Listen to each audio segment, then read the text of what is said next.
Great. Thanks, Mike.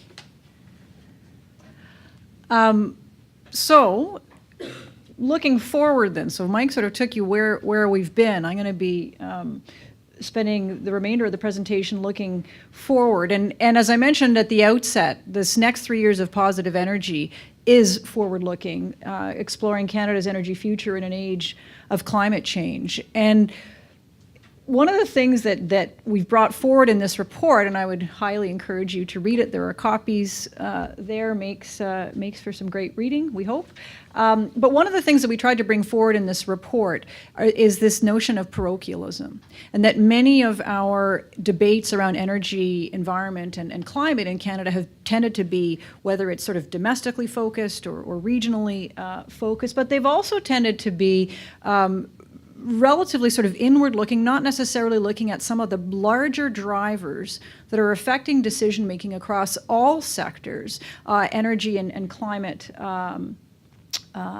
being one of them. So I'm going to talk a little bit about that, and then I'll focus in on where the work tracks are that we see for decision makers and that Positive Energy has prioritized for our research and engagement over the next 3 years. So what are these drivers? I'm going to be talking about each of these briefly. Polarization and partisanship, the decline of trust and deference, what we seem to see as the emergence of a new global economic order, emerging and disruptive technologies, and then the increasingly visible and tangible effects of climate change itself. And whether you're working in the energy space or working in virtually any other public policy sector, these drivers are having tremendous impact upon decision-making systems. And so when it comes to thinking about public confidence and decision-making in the energy sector, that's where we're really focusing our work. But there are many other sectors that are facing similar challenges as a result of these drivers. So I'm going to just bring you through each of these briefly. Obviously, the report, you can dive into that for a more fulsome treatment. So driver number one, polarization, partisanship, and there's this term here, motivated reasoning, and that's the term I'm going to spend a little bit of time on. So we've got, Mike mentioned Trump a moment ago, but we see increasing polarization and partisanship across Western industrialized democracies. I've pointed to one democracy in particular here in the slide, but it's not the only one. And for those who can't read because of the distance, the comedy here, it says, a study linking autism to childhood vaccinations has not only been debunked, but it is an elaborate fraud. We trust this ends the matter. Then a woman wearing a t-shirt that says anti-vaccine activist on it has her fingers in her ears saying la la la la la la la la la.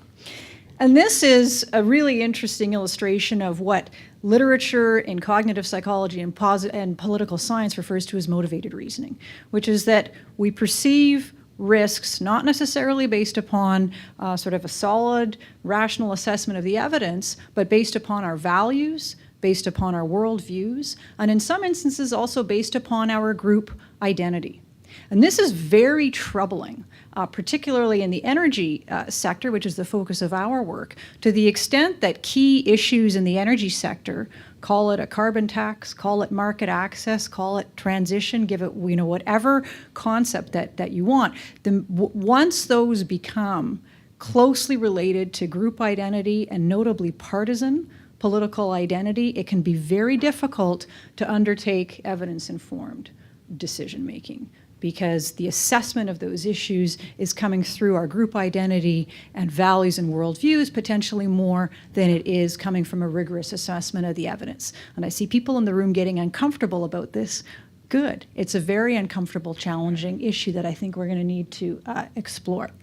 I'm not going to go through this. This is talked about in the report, but I think that the key issue here is how do we make decisions in this context? How do we build public confidence in decision-making systems in this context? So that's the first driver.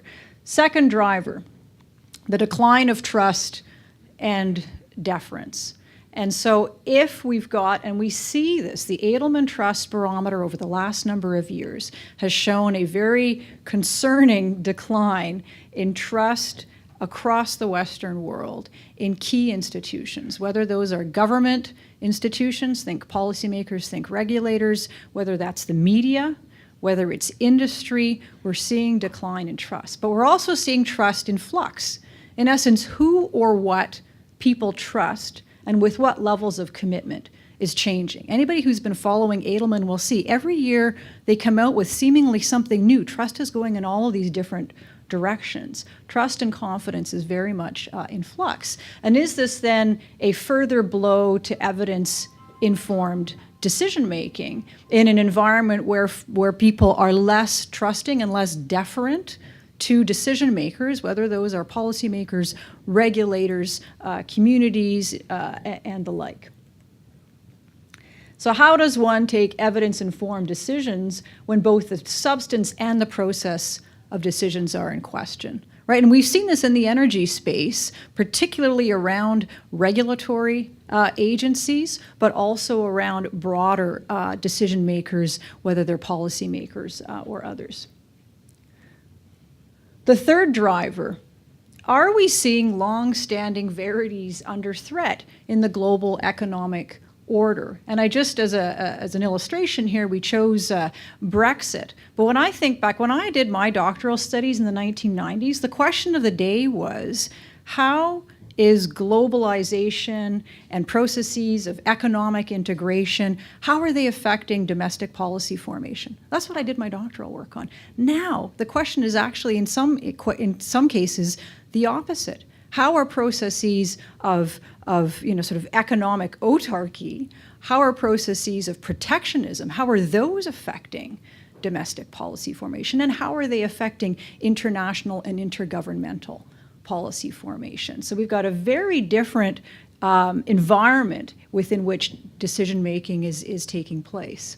And again, I won't go through all of this here, but I think the question for Canada becomes, how can Canada position itself in this context? Because again, as we know, Canada, as Mike mentioned in his part of the presentation, we're a relatively small economy. We're a very open economy, open to international trade.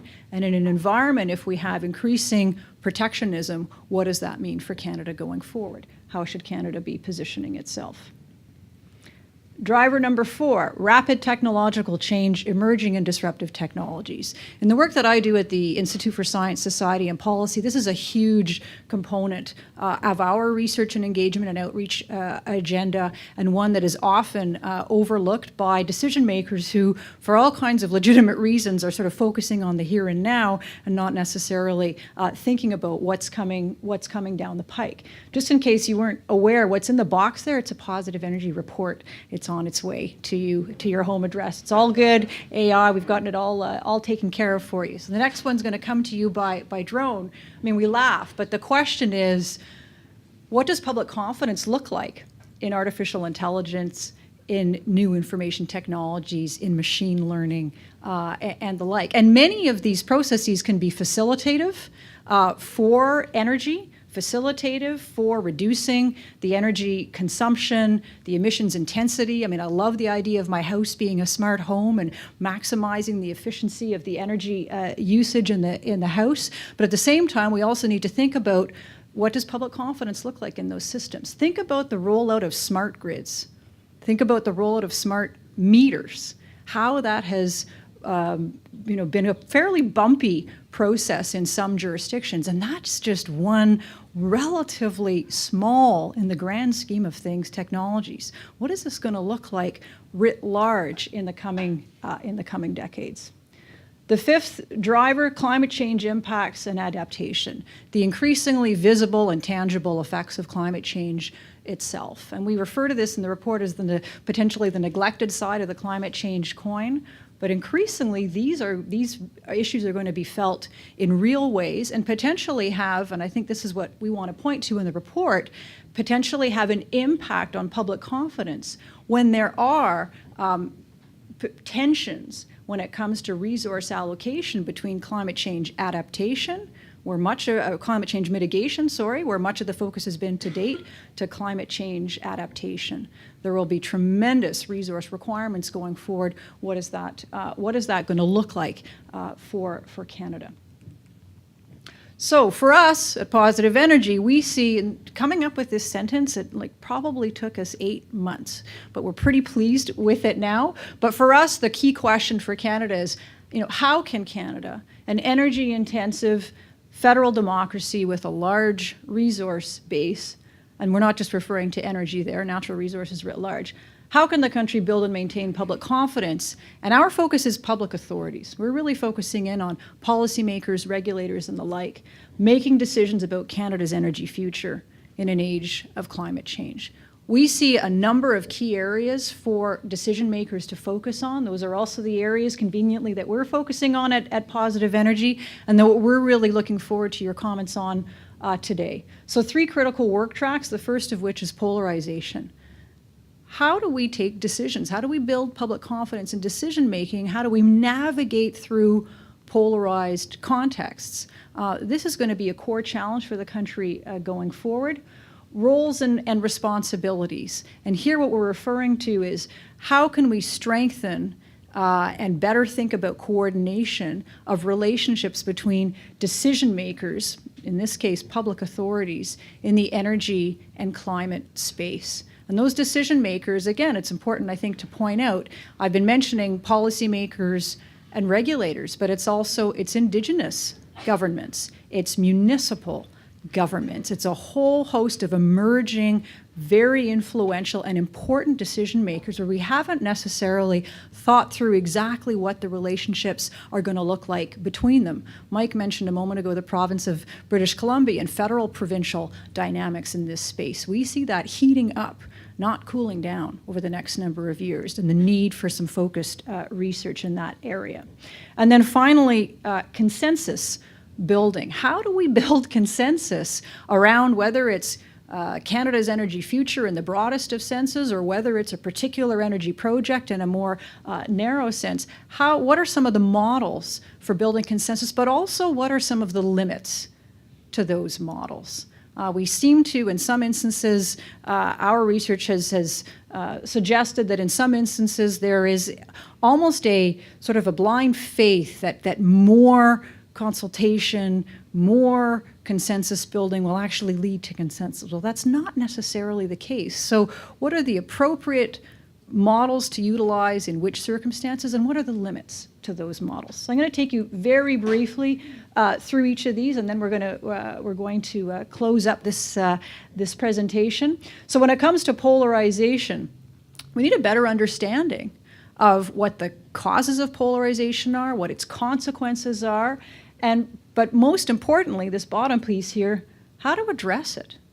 That's a really tough challenge, and one that I think we're going to be looking to you to help us with, whether it's to find some bright lights of initiatives that have worked in when it comes to those challenges, or whether it's helping us think through how we should be framing up the research and engagement in those areas. Roles and responsibilities. So thinking through the relative relationship between policymakers, regulators, and the courts. We're increasingly seeing the courts playing extremely influential roles in energy decision-making. How do we nest or think through the relationship between Indigenous regulatory authorities and processes in our sort of traditional, as it were, energy decision-making systems or existing energy decision-making systems, and what are the roles of municipalities going forward? And then finally, consensus building, as I mentioned, which models to use and when. How do we do a better job of identifying trade-offs and managing what those trade-offs might be when it comes to whether it's policies or individual projects? And then thinking through, where does community energy planning fit in? Increasingly, multiple municipalities and Indigenous communities are developing their own community energy plans. Where do those fit in terms of building consensus, perhaps for broader questions of energy? So, conclusion. There's a lot of P's in this report: polarization, parochialism, partisanship, public confidence. So we just summarize it here from 3 P's to 1 P. So there are some actions that decision makers can take immediately. And we recognize that some of these aren't necessarily easy to take, but we want to put them on the table. The first of which is framing energy and the framing of energy and climate debates matters. Mike talked about this when he talked about vocabulary. What vocabulary do we select when we're talking about these issues? Are the terms that we're using terms that lend themselves to constructive, productive debates, or do they actually amplify polarization? Getting past partisanship won't be easy, but having a more constructive discourse is a positive first step. Again, we recognize that that's going to be a challenge to undertake, and in our panel session, we're going to be talking a little bit more about what that might look like, how that might be able to be done. The third is to make climate policy as if energy mattered. That's a line that we've used at a couple of points in this report. And again, that's about thinking through, when it comes to climate change policy, thinking through the real worlds of energy in that environment, whether it's affordability, security, competitiveness, and ensuring that all of those imperatives are taken into consideration when it comes to climate policy making. And then, as I've mentioned, keeping some of these global trends and drivers top of mind. Finally, in terms of actions going forward, there's these 3 work tracks that we've talked about in the report that I won't go over again at this time, but that's what we're going to be focusing our research and engagement on over the next 3 years. So we undertake solution-focused research, and we engage on an ongoing basis, just as we are this morning, with decision makers and others in the field of energy and climate. We're looking forward to working with you on these issues. So thanks very much for your attention, and we're going to pass it now to Cameron to share with us the mind map. Is that right? Yes. Okay, terrific. Cameron. A little like show and tell back in elementary school. So I read the report 5 times, and there were moments when I wished there was a Cole's Notes version, but yeah, there was a lot of information. So it was the idea of trying to synthesize and turn it into a visual language. So it's a bit lighthearted. In most of the cases, I did some drawing with pencil, some paint, felt marker, collage. Yeah, tried to cover as much as I could. I'm not going to talk about it right now, but I'll let you just take a look at it. We're doing the break right after this?